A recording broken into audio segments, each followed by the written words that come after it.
March 7th, 2009. Night falls early in the Philippines. This is the Agusan Marsh, home to thousands of crocodiles. Nighttime hunters that share the marsh with people. Two young girls are on their way home from school.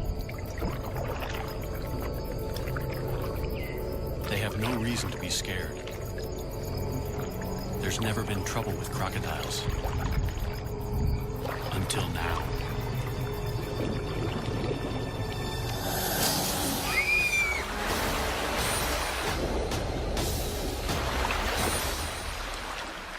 Only one girl survives. Hindi mabuti. Noong unang araw, we used to see them, but they didn't attack anybody. Hindi kanya.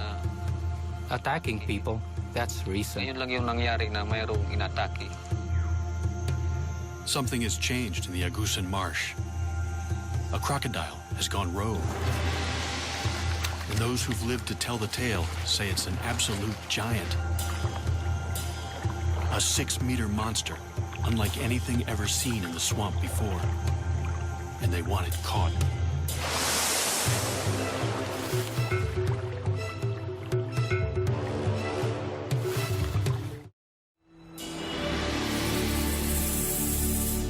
And just 5 kilometers from where the girls were attacked, villagers catch a massive crocodile.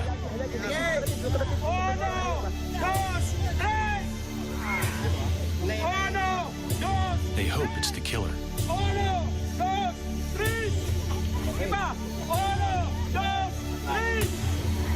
All night long, they struggle to haul it back to the village. It's alive. Still wants to fight. It's clearly an exceptional animal. But the real question is, have they just caught the largest croc on record? And will that finally bring an end to 2 years of terror? The Agusan Marsh lies on the island of Mindanao in the southern Philippines. It's an almost pristine wetland the size of the city of Chicago. At the southern end lies Lake Mihaba. The enormous network of lakes, rivers, and marshland is an ideal habitat for crocodiles. People live here for the same reason as the crocs. The fishing is good. Some build their houses floating right on the water.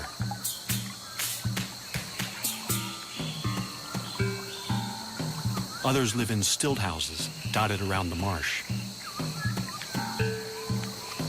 In the rainy season, the water level can rise by 4 meters. It seems idyllic, but something strange has happened. For 2 years, this water has brought misery and terror. A massive crocodile stalked the villagers. It ripped their precious water buffalo to shreds before their eyes. Attacked one fisherman and his son.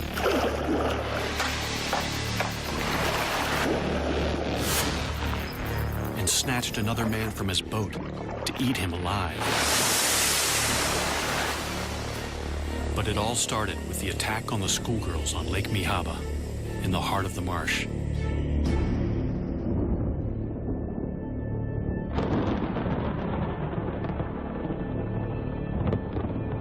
It's 6 o'clock, already nightfall. 11-year-old Marina Ruiz and her friend Echel Rodrigo are heading home from school. Fisherman Roy Dagas follows right behind.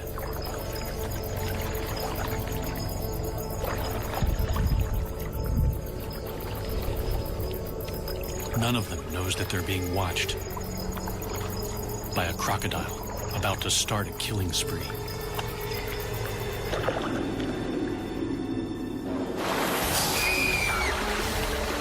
Sitting up front, Rowena never sees it coming.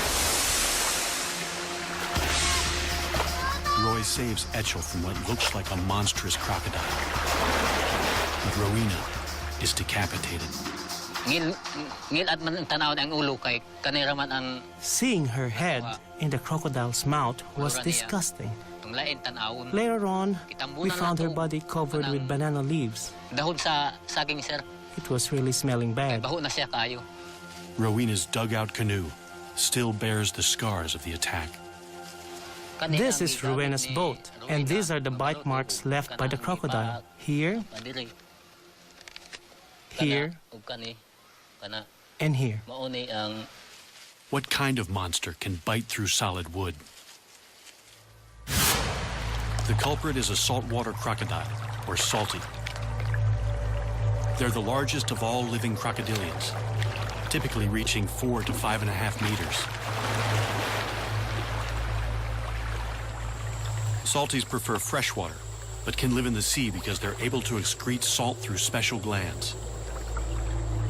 They've spread thousands of kilometers across the ocean to colonize lands from India to Australia. Salties have been hunted to the brink of extinction in much of Southeast Asia for their fashionable and highly sought-after hides. They also have the strongest bite of any animal.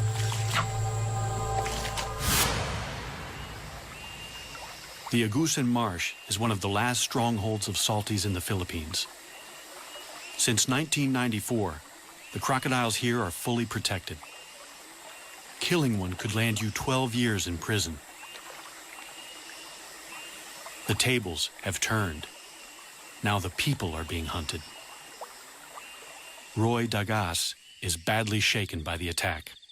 I was afraid that Rowena's parents would blame me for her death and kill me, since I was the one who picked her up. With a rogue crocodile in their midst, no one feels safe. But they have nowhere else to go. 70% of the people here make their living by fishing. We wouldn't get any work in town because my husband is a fisherman. So we have to stay here in the Agusan Marsh. We have no choice but to stay here. The people who live in the marsh are mostly an ethnic minority known as the Manobo. They live a mostly traditional lifestyle in one of the poorest areas of the Philippines, completely dependent on the marsh for their livelihood. After years of peaceful coexistence, people here suddenly live in fear of crocodiles.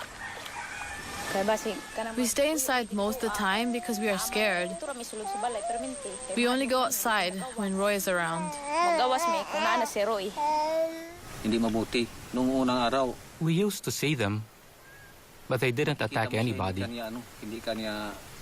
Attacking people, that's recent. Because the crocodiles are strictly protected, the villagers can't hunt the croc down until the government issues a permit.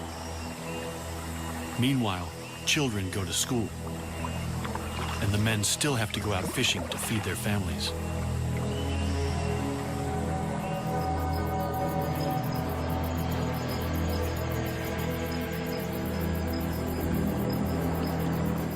Roy's brother, Rinaldo Dagas, is fishing with his son at their favorite spot in the marsh, right in the beast's lair.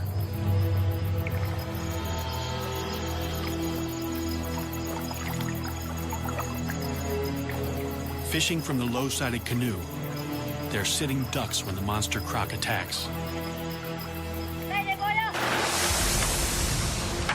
The pair fights back. Nasagwal ko yung I hit it on the side of its head with my paddle.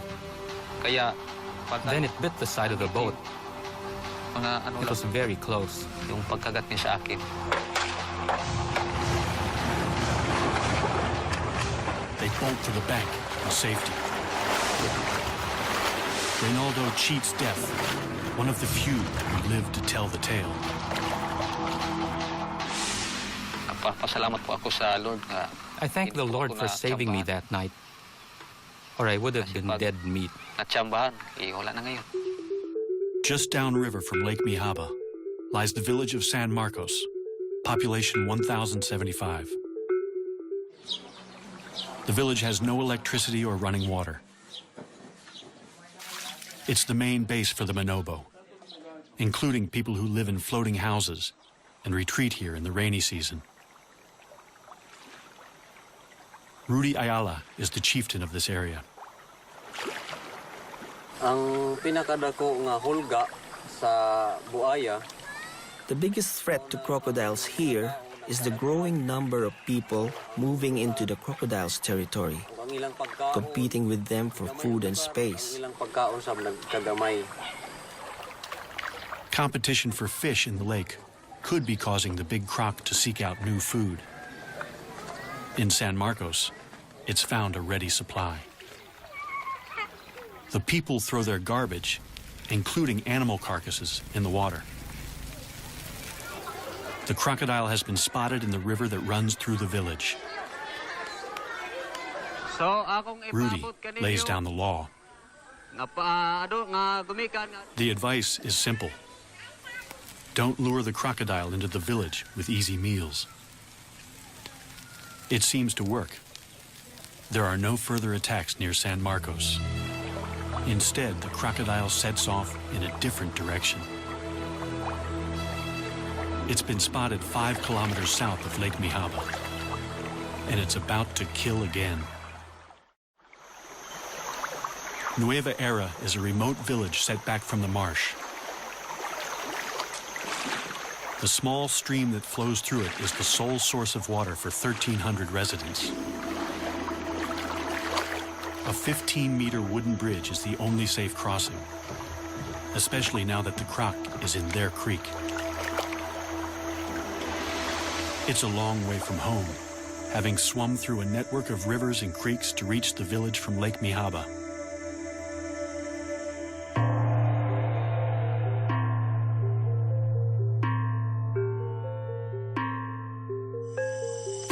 Local farmer Daniel Oxtero has already worked a full day on the land. After dinner, he has to go out fishing, working a double shift to feed a wife and 7 children. He doesn't go far. Fishing near the bridge, he's within earshot of his younger sister. Daisy's house overlooks the creek. Kahit gabi na po ay nagmisda pa rin ang Even though it was dangerous to be on the creek at night, Daniel had to go fishing so he could buy rice the next day and feed his family. Without knowing it, Daisy hears her brother's final moments. Nang gabi iyon, The night that Daniel disappeared at about 9 p.m., PM ng gabi. it was dead quiet in the village. I felt like I was the only one awake.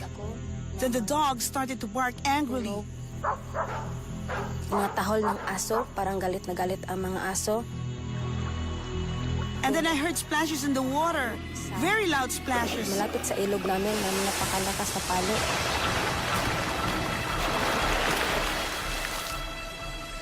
Papunta na ako. I was terrified, so I went to bed. Natakot. At kinaumagahan, The next morning, one of our relatives came to tell me that Daniel had gone missing. Daniel na hindi nakauwi. Despite repeated attempts to find his body, all that was ever found of Daniel was his boat and his hat. This picture is the only memory we have of Daniel, because just before he was killed, his house burned down and everything he owned was destroyed. Kani ang balay ni Daniel, nagamay taghuat madako. This was Daniel's house, but it burnt down. He was building another one when he went missing. Daniel's family lost a provider and a much-loved father and son. Guol ko kay wala naman siya. Of course I miss him. He's my son. Perhaps it was fate. He was a fisherman, and maybe this is a fisherman's fate. The fate of Daniel's killer is also sealed. The government in Manila has finally issued a permit to hunt down the rogue crocodile. As long as it's taken alive. There's only one man for the job. Croc legend Ronnie Sumiller has been hunting nuisance crocodiles for 20 years. This will be his most dangerous mission yet. Members of Daniel's family are eager to show Ronnie to where the attack happened.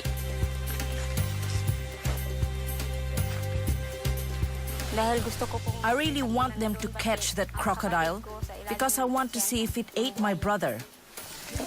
I am scared of the big crocodile. Para sa mga buhaya, We're especially afraid for the children. There are lots of children here. The children don't swim here anymore, but they're in great danger anytime they come close to the creek.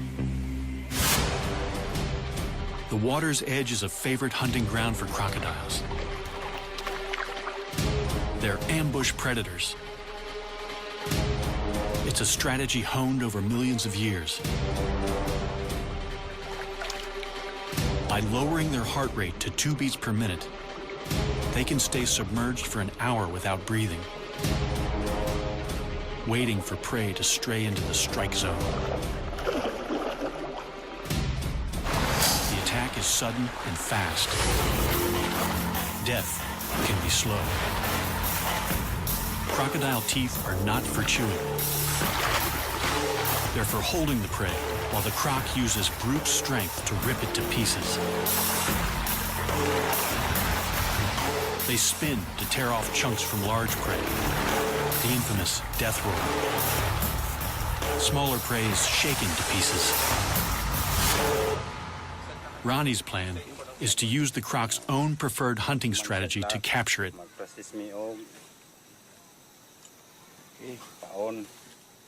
A morsel of chicken suspended just above the water is an irresistible lure. So that's the principle. One, it is grabbed by the crocodile. The crocodile will run away, and this will close down. This will catch the upper jaw. In Ronnie's experience, a snare is least likely to injure a crocodile.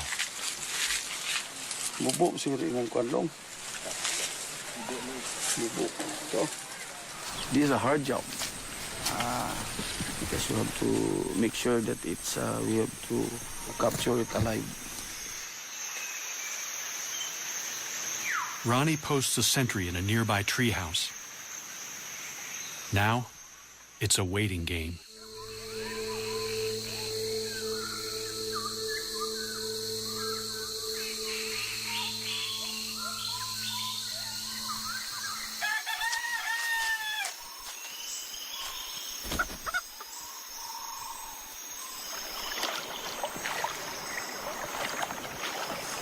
In the morning, the bait is gone and the trap is torn.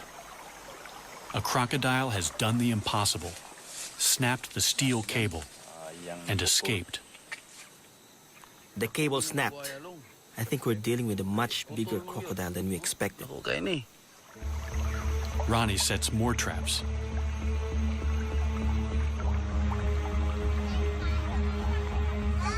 For the villagers, it's a terrifying wait. They find trap after trap in shreds. The croc must be huge. 3 weeks later, a trap finally holds.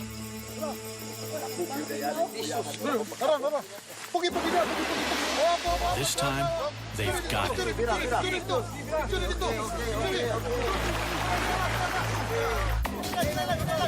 Several dozen men strain in a tug-of-war with a powerful crocodile on the end of their line. The beast is so heavy and so powerful that it takes several hours to haul it in. It's clearly no ordinary crocodile. But it's only when they finally land it that they realize exactly what they're up against. It's immense. Uno, dos, tres.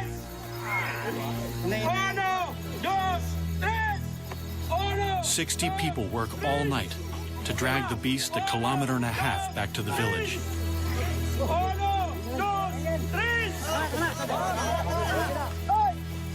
It's over a ton of muscle, power, and killer instinct.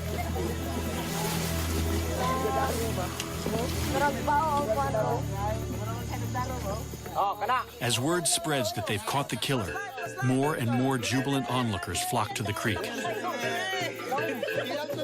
Everyone wants to get close to the enormous animal now that he's tied down.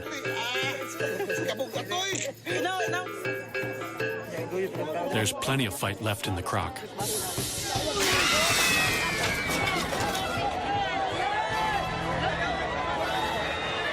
For a moment, everyone's heart stands still. The ropes only just hold. But the hard part is yet to come. They have to transport the enormous reptile 11 kilometers to a purpose-built tourist park at Consuelo, near the main road. The problem is, the road to the park is on the other side of the creek. And the only bridge is far too rickety and narrow. They have to transfer the killer crocodile to a makeshift pontoon and float him across.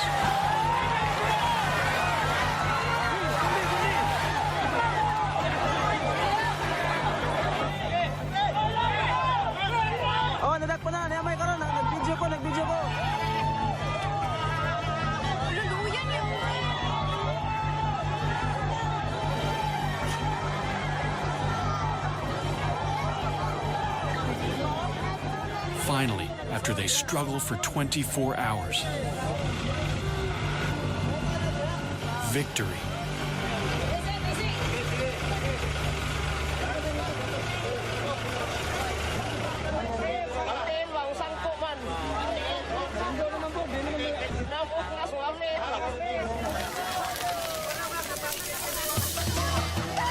The party goes on deep into the night.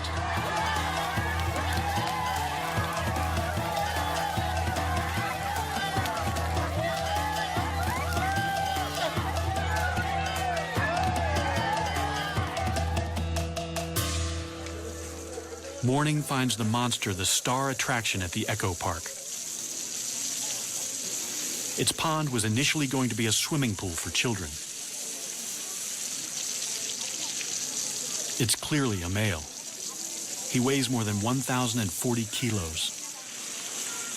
Female salties rarely exceed 160 kilos and grow no more than 4 meters. This guy looks to be over 6. They call him Lolong. Lolong could get them into the Guinness Book of Records.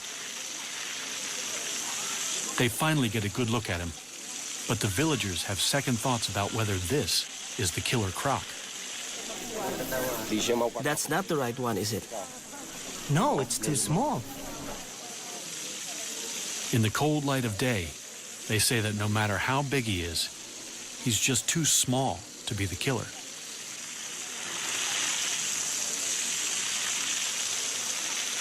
Roy Dagas, who was with Rowena when she died, is certain that this is not the croc he saw that night.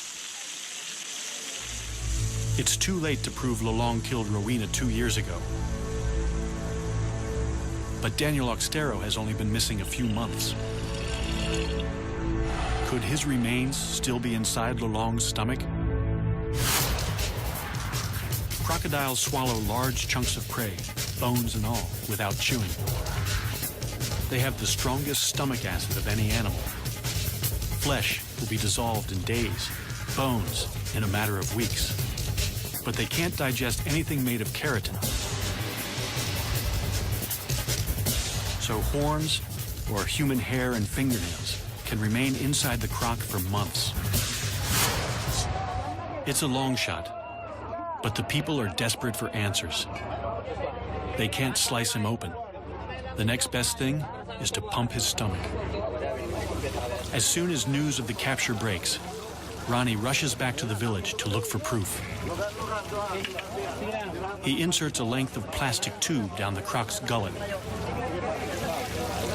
Then he pours bucket after bucket of water into him until the croc vomits violently.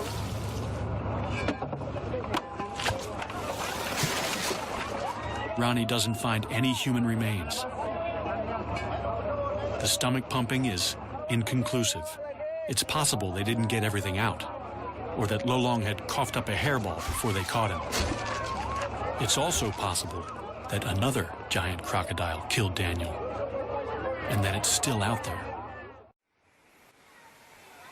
Life is returning to normal on the island of Mindanao, but it's not safe to go back in the water. Giant crocodile sightings continue even after the capture of the monster croc Lolong. Ronnie Sumiller is called back for duty. I am going back to capture the big crocodile, bigger than Lolong, because the villagers are endangered. Lolong could have taken to the creeks because a more aggressive male chased him out of the lake. It's a frightening prospect. The first place to look is Lake Mihaba in the heart of the marsh. Agusan's crocs are notoriously shy, so the best chance of finding it is at night.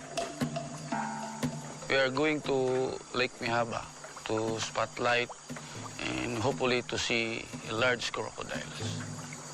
With a local guide, he ventures into the crocodile's world at the most dangerous time. Every attack so far has occurred at night. It's dangerous to do this in this lake because of the presence of the large crocodile. But using flashlight, normally they will not attack. They're not alone. There are hundreds of crocodiles all around them. One of them could be the giant killer. In this lake, it could be 2 or 3 large crocodiles. Could be as large as Lolong, maybe 20 feet. They see lots of smaller crocs.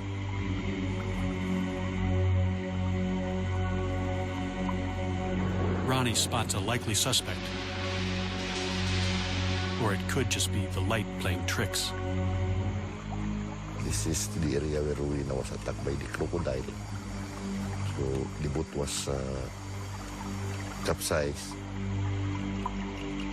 They don't want to be the next victims, so Ronnie calls it a night. Then he gets another break in the case.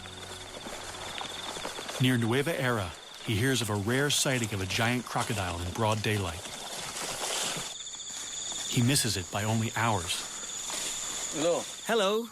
Did you see a crocodile over here? Yes, at about 11 o'clock.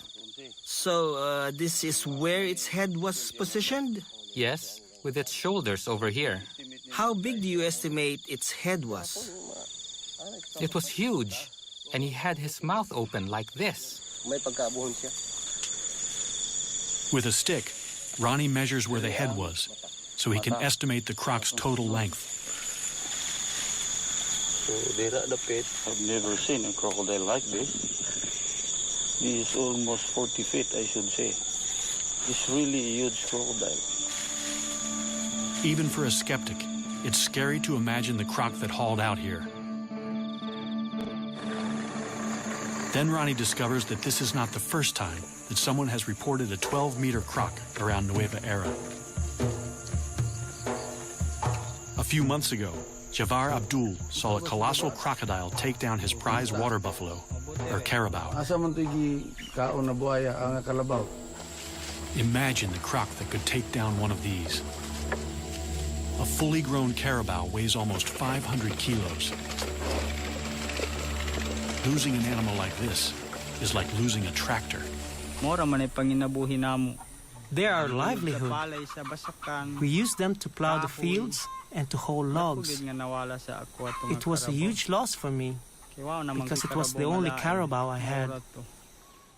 The monster dragged the massive carabao downstream, but got stuck under the bridge, so Javar got a good look at the culprit. So why couldn't the croc pull the carabao under the bridge? The water level was too high, so the legs of the bridge were blocking it.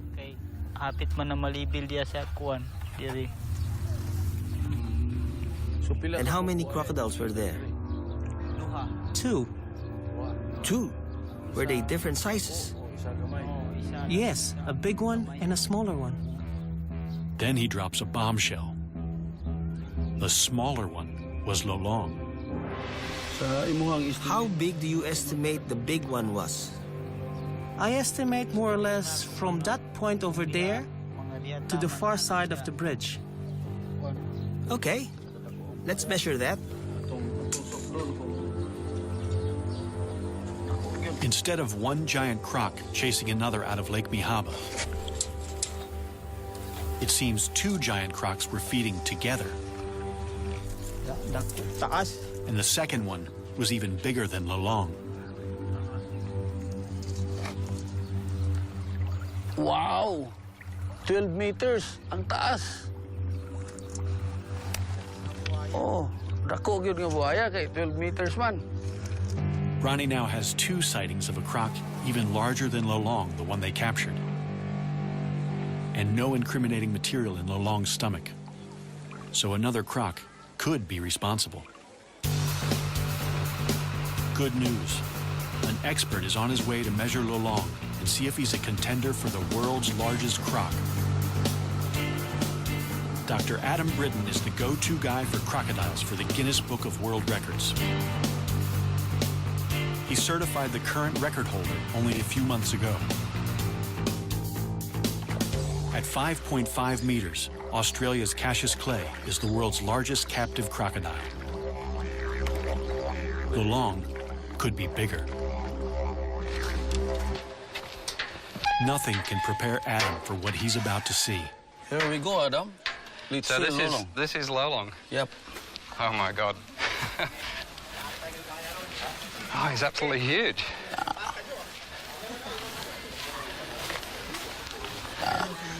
That's Lolong. It's incredible. Yeah. So really huge. I think he's the biggest crocodile I've ever seen. Yeah. To qualify for the Guinness record, Adam has to ensure Lolong lies perfectly flat and dead straight.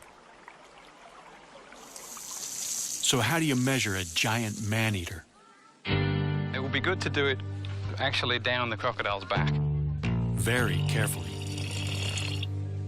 I'm actually going to inject him with 2 different drugs. One is a muscle relaxant, and the other one is Valium.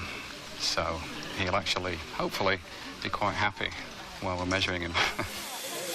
While he's under, Lolong is in danger of overheating, so he must be constantly hosed down.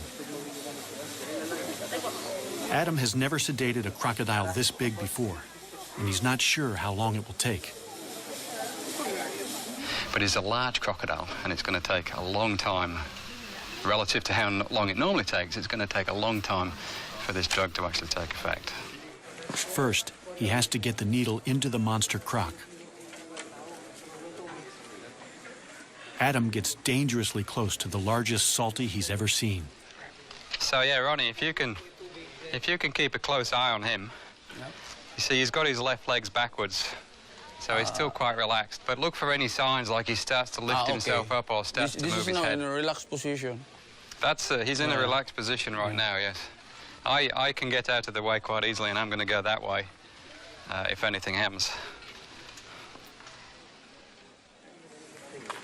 Adam has nerves of steel, but Lolong reminds him who's the boss. He felt that.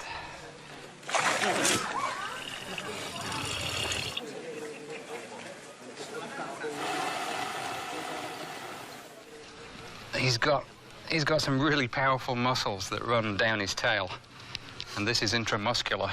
So I'm just gonna go between the scales here. You see this skin is so soft.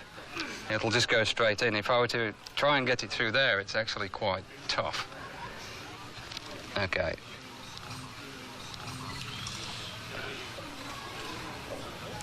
Up. Okay. It's like a big mosquito. Wow, even that bent the needle. That was simply because he moved his tail. So the power of the muscles in the tail bent the needle while it was inside. 30 minutes later, Lolong is still showing no signs of feeling sleepy.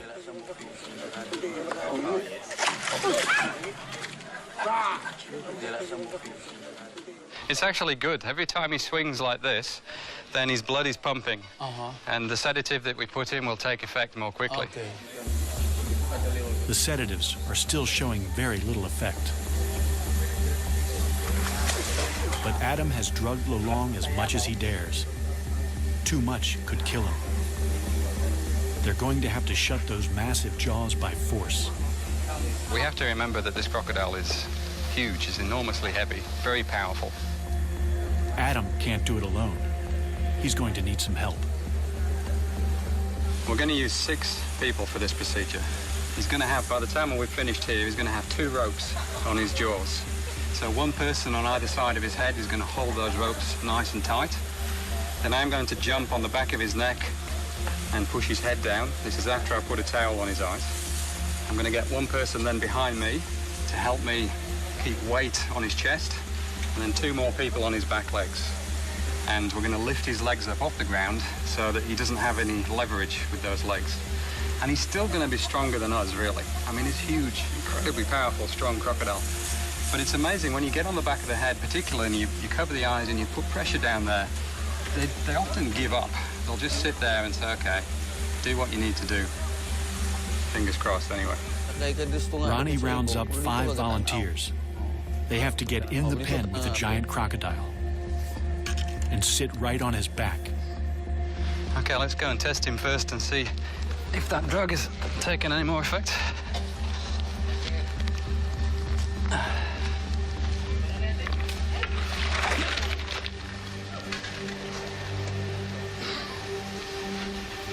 Yeah, just poke him, just touch him gently there.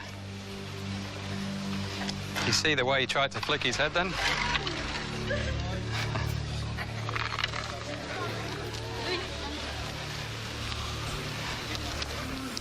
He's definitely lost some of his strength. They place towels over Lolong's eyes to help keep him calm. Okay.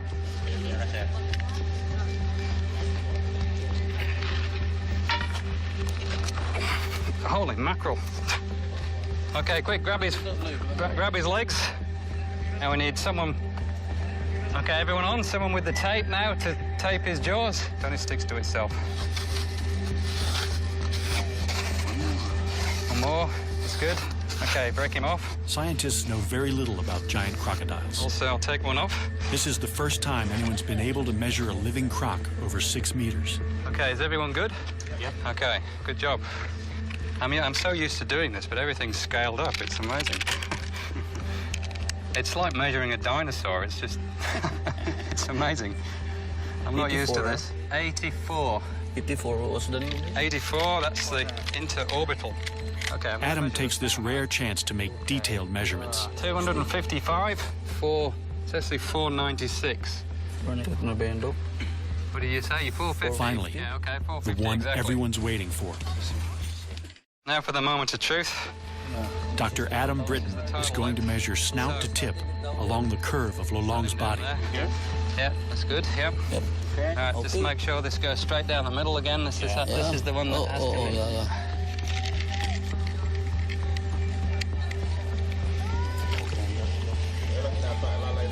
Can I get someone to hold this? 6170. 6170. Which is the largest saltwater crocodile in the world. 6170. In fact, that's the largest crocodile in the world, full stop.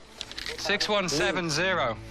Lolong is 6.17 meters long, the largest known living crocodile, by more than a half a meter. Time for a photo opportunity as Adam declares a new Guinness World Record. The official size of Lolong is 6.17 meters.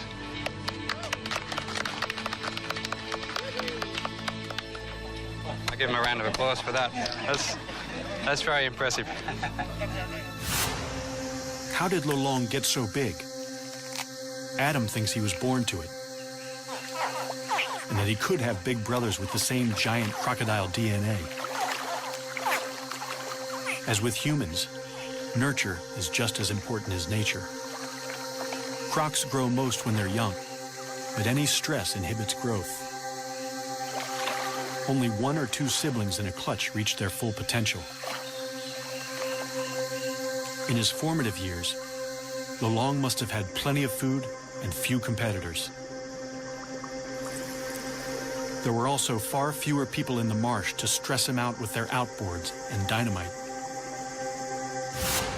Adam has what he's come for, but getting off again is almost as hard. Everyone from the back will go backwards, all the way backwards, straight off. You last? Yes. And then I will come off and I will take the towel off. So what you need to do now is cut this rope, cut this tape, sorry. Everyone ready to go back?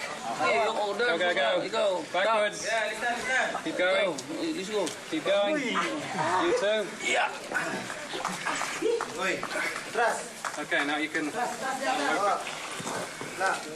While Lolong is still a bit groggy, Adam can't resist the temptation to get his first really close look at the business end of a 6-meter croc. This is probably the most powerful set of jaws in the world, with teeth that'll make a meal of anything unfortunate enough to get too close. One thing that's interesting with these big crocs is the size and the shape of the head varies a lot. Lolong's is quite wide, so it's actually very interesting. He's got all these incredible gnarly ridges all the way down the front of his snout. But you look at his head and it's so flat and wide. Oh, and now he's opening his eyes to look at me. So, well, if he's looking at me, I'm going to move a little bit further out of range. So a saltwater crocodile has got the strongest bite of any animal, without question, and particularly Lolong. I mean, this will be, if we were to measure this bite, he would be the strongest that had ever been measured. It's quite amazing. But if you're going to have such an incredibly strong bite, then the jaws have got to be strong enough so that they don't splinter when you bite down on something like a turtle, for example. And the whole shape of the crocodile's head is really designed to give it that strength so that it's reinforced. So if he bit down on something, then it's not going to escape. Which reminds me, I better step back before I actually test this myself.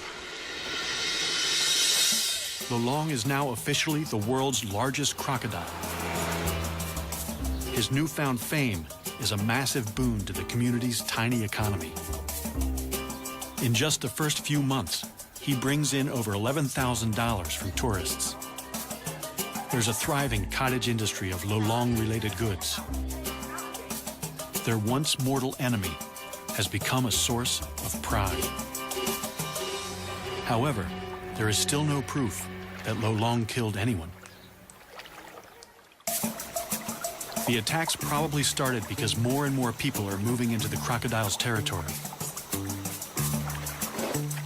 And crocs are smart. Once they're onto an easy meal ticket, they'll keep coming back. There have been no more deaths since Lolong's capture. Still, the rumors of another giant croc won't go away. And after Adam and Ronnie go home, the people of the Agusan Marsh will still be living with thousands of crocs just meters from their houses. They've caught the world's largest crocodile, and they have a pen ready for his bigger brother. No matter what the experts say, the people believe that the real killer is still out there.